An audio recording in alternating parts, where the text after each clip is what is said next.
लता रानी अपनी 3 विधवा बहुओं के साथ रहती थी।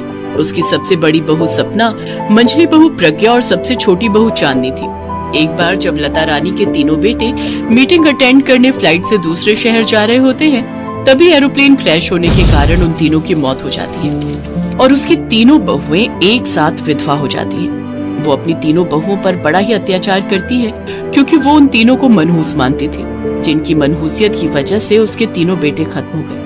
एक सुबह चांदनी के जोर से चीखने की आवाज आती है तो उसकी जेठानियां भागते हुए बाथरूम की तरफ जाती हैं। वो देखती है कि उनकी सास चांदनी का हाथ गर्म बाल्टी के पानी में डुबाकर जला देती है। माँ जी छोड़ दीजिए इसे, ये आप क्या कर रही हैं? इस मनहूस को ये नहीं पता था कि मुझे नहाने के लिए कितना गर्म पानी चाहिए। आज सबक सिखाया तो अब ये जिंदगी भर नहीं भूलेगी। इस महारानी ने खूब गर्म पानी कर दिया था। अब इसके साथ तुम सबको भी पता चल जाएगा कि ज्यादा गर्म पानी करने का अंजाम ये होता है। लेकिन माँ जी ये तो गलत है ना, बेचारी चांदनी को कितना दर्द हो रहा होगा और आखिर उसने गर्म पानी कर भी दिया तो आप उसमें ठंडा पानी मिलाकर उसको नॉर्मल कर लेती ना। अच्छा, तो अब तू उसकी तरफदारी करेगी और मुझे ज्ञान देगी? माफ करना माँ जी अगर हमने कुछ ज्यादा ही बोल दिया हो, लेकिन आखिरकार हम भी तो आपकी बेटियों जैसी हैं। भले ही भगवान ने हमें आपकी बहुओं के रूप में भेजा है, लेकिन आखिरकार एक माँ अपने बच्चों के साथ ऐसा कैसे कर सकती है? एक बात तुम तीनों की तीनों कान खोलकर सुन लो। मेरे सिर्फ 3 बेटे थे और अब वो तीनों इस दुनिया में नहीं हैं। उन तीनों के अलावा मेरी कोई औलाद नहीं है, समझी तुम? आई बड़ी मेरी बेटी बनने। तुम तीनों मनहूसों की शादी जब से मेरे बेटों के साथ हुई थी, तब से उनकी जिंदगी में कुछ न कुछ बुरा हो ही रहा था। उनके बिजनेस में उनको घाटा होने लगा था, उनकी सेहत ठीक नहीं रहती है। लेकिन सबसे बुरा तो तब हुआ जब वो तीनों एक साथ भगवान को प्यारे हो गए। माँ जी आप ऐसा क्यों कह रही हैं? हमारा भी तो सुहाग गया है। हम तीनों भी तो अपने पतियों से बेहद प्यार करती थी, इसलिए हम फैसला लिया है कि ताउम्र हम शादी नहीं करेंगे और अपने स्वर्गीय पति की याद में ही अपनी सारी जिंदगी काट लेंगे। हम तीनों इसी घर में आपके साथ रहकर आपकी सेवा करना चाहती हैं। मैंने कभी भी तुम तीनों को यहाँ जबरदस्ती रोक कर नहीं रखा। अगर तुम तीनों यहाँ रहना चाहती हो तो रहो, नहीं तो अपने अपने मायके जा सकती हो। और अगर मेरे घर में रहना है तो मेरे मुताबिक ही चलना होगा और मेरा अत्याचार भी सहना होगा। बेचारी तीनों बहुएं सारा दिन घर का कामकाज करती, साथ ही अपनी सास का अत्याचार भी सहती रहती। एक दिन सपना के पिताजी की तबीयत बहुत खराब होती है तो वो अपनी सास के पास जाकर कहती है, माँ जी मेरे पिताजी की तबीयत बहुत खराब है, मुझे उनके पास जाना होगा। अगर तेरा बूढ़ा बाप बीमार है तो मैं क्या करूँ? अगर तेरे कदम इस घर से बाहर निकले तो इस घर के दरवाजे तेरे लिए हमेशा हमेशा के लिए बंद हो जाएंगे। अगर तुझे अपने माँ बाप से रिश्ता रखना है तो रख ले, फिर तेरा इस घर से कोई रिश्ता नहीं रहेगा। माँ जी मेरे साथ ऐसा मत कीजिए, मैं 1-2 घंटे भी उन्हें देख कर आ जाऊंगी। 2 घंटे तो बहुत दूर की बात है। अगर तू 5 मिनट के लिए भी यहाँ से गायब हुई तो तेरे लिए इस घर के दरवाजे बंद, समझी? सपना रोते हुए अपने कमरे में जाती है और फूट फूट कर अपनी किस्मत को कोसते हुए रोने लगती है। तभी प्रज्ञा उसके पास आती है और उससे पूछती है, क्या हुआ दीदी, आप रो क्यों रही हैं? प्रज्ञा देखना, मेरे पिताजी की तबीयत बहुत खराब है, लेकिन बात यह है कि मुझे उनसे मिलने जाने देने के लिए मना कर रही है। अच्छा तो ये बात है दीदी, आप चिंता मत करो, मैं कुछ सोचती हूँ।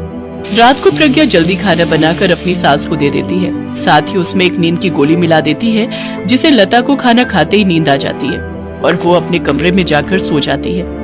सपना मौका देखकर प्रज्ञा के साथ अपने मायके चली जाती है।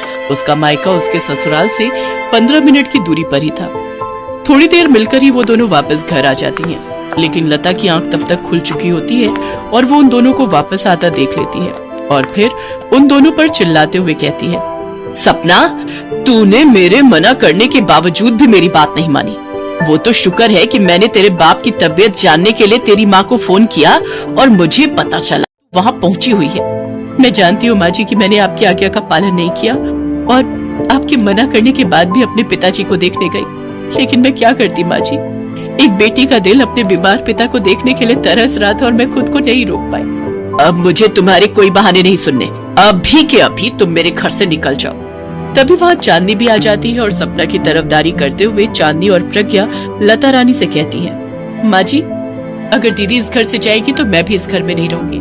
माँ जी हमने आपको बहुत प्यार और सम्मान देने की कोशिश की, लेकिन लगता है कि हमारी कोशिश कभी कामयाब नहीं होगी। दीदी बिल्कुल सही कह रही है, आप हमें अपने परिवार का हिस्सा नहीं समझती और न ही हमें अपनी बहू मानती है। इसके बावजूद हम तीनों आपको खुश करने की हर कोशिश करती रही, लेकिन उसके बदले में हमें क्या मिलता है आपसे?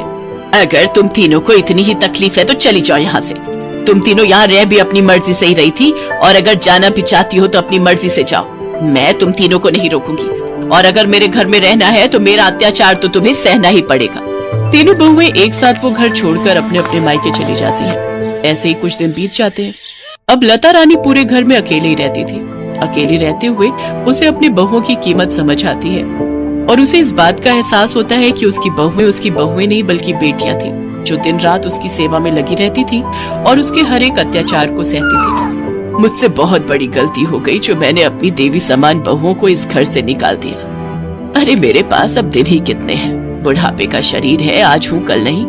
ऊपर वाले ने मेरा पूरा परिवार तो पहले ही खत्म कर दिया। अब जो कुछ भी थी वो मेरी बहुएं ही थी। कम से कम मेरा ख्याल रखती थी, समय पर खाना देती थी। मेरे हर अत्याचार को सहने के बावजूद भी मुझे अपनी माँ ही मानती थी। मैंने जो किया वो बहुत गलत किया। अब मुझे अपनी गलती का एहसास हो गया है। मैं अपनी तीनों बहुओं को आज ही घर वापस लेने जाऊंगी। इसके बाद लता रानी उन तीनों के मायके जाती है और उन तीनों को वापस अपने घर ले आती है। उस दिन के बाद से लता रानी का व्यवहार अपनी तीनों बहुओं के लिए बदल जाता है। फिर वो सभी हंसी खुशी कर एक साथ रहती हैं और अपने जीवन में आगे बढ़ती है।